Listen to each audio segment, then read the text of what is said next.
Ito ang mensaheng nais iparinig sa iyo ng Diyos. Kapag ikaw ay kanyang inihahanda, hindi siya nagsisimula sa kaginhawaan, kundi sa pagbabago. Inaalis niya ang mga bagay na madali upang maitatag ang mga bagay na walang hanggan. Hinarap ni David si Goliath. Hinarap ni Jose ang bilangguan. Hinarap ni Esther ang krisis. Hinarap ni Moises ang ilang. Ngunit ang bawat pagkabasag ay naging pundasyon ng pagtatayo. Ang bawat pagsubok ay naging pagsasanay.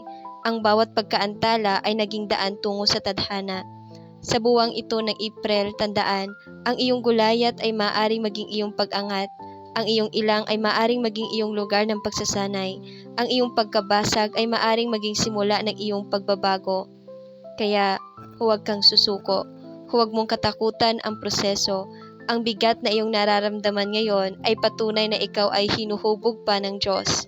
Hindi kanya pinarurusahan. Ikaw ay kanyang inihahanda.